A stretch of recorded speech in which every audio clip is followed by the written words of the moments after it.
Ever wonder if your Social Security check will cover life in New York, San Francisco, or Los Angeles?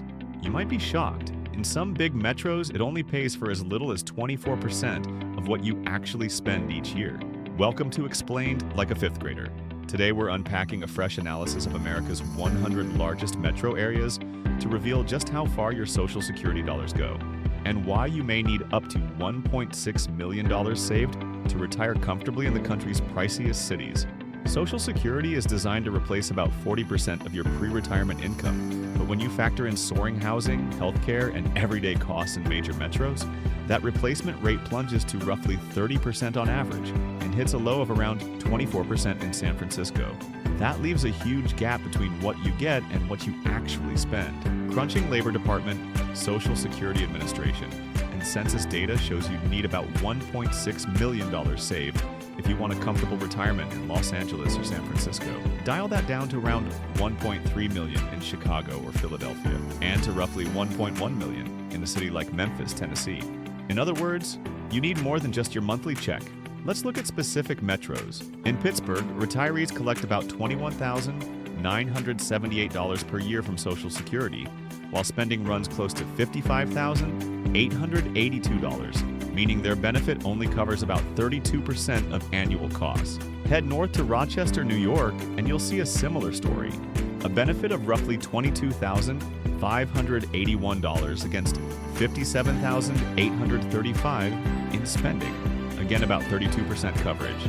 If you settle in Oklahoma City, the average check of $20,860 meets only around 32% of the $53,869 you'll spend each year. In Milwaukee, that same benefit of about $21,784 covers about 32% of average retiree outlays, which come in at $56,533. Indianapolis clocks in just under that with $21,491 in benefits versus $56,000 in spending. So you're covering about 31.5% of expenses. In some western metros like Las Vegas, a $22,105 benefit meets about 31% of the $57,658 annual tab. And in Phoenix, roughly $21,989 a year covers just under 29% of the $62,453 retirees spend. Over in Texas, Dallas residents see $21,398 from Social Security against $61,150 in costs, about 29% coverage. While in Austin, the same benefit meets 30.4% of a $57,776 budget. Mid-sized Midwestern markets like Des Moines and Cleveland aren't much better. About 31% of $54,876 in Des Moines and 31% of $55,053 in Cleveland are covered by benefits near $20,800 to $20,665. Even Detroit, with a slightly higher benefit around $22,117, only covers 31% of the $58,013 average spend. Up the East Coast, Philadelphia's $21,978 check meets about 29% of a $61,269 outlay. And in Boston, $22,397 barely covers 28% of $66,064 in yearly costs. New Yorkers fare similarly. $22,581 covers about 28% of the $66,597 they shell out each year.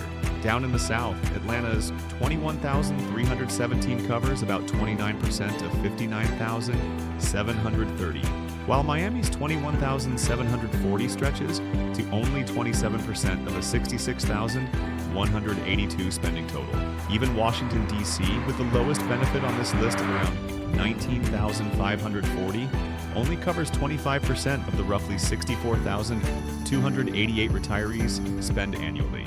At the bottom of the list are Los Angeles and San Francisco, where benefits near $20,726 a year pay for just 25% of Southern California's $68,372 or Bay Area's $69,971 in average retiree expenses. It's an eye-opening gap. So how do you make up for the remaining 70 to 75% of costs? 1. Max out employer matches. If your workplace offers a 401k match, contribute at least enough to grab the full match. It's effectively free money. 2. Delay Social Security. Waiting until age 70 can boost your benefit by about 8% per year beyond full retirement age. 3. Use tax-efficient accounts. Fund Roth IRAs or HSAs to withdraw tax-free or tax-advantaged money in retirement. And 4. Consider location flexibility. If cities like LA or SF are out of reach, look at places like McAllen, Texas, where Social Security covers about 35% of spending, or smaller metros such as Pittsburgh or Rochester, which hover around 32% coverage. Someone I know who lives just outside Chicago delayed her Social Security until age 70 and faithfully invested extra earnings in low-cost index funds. Today, she draws roughly $80,000 a year between her benefit and portfolio withdrawals, and still maintains a six-figure cushion for unexpected costs. It took discipline, but it proves the plan works. Retiring in a big city isn't impossible, but it does demand more planning and a larger nest egg.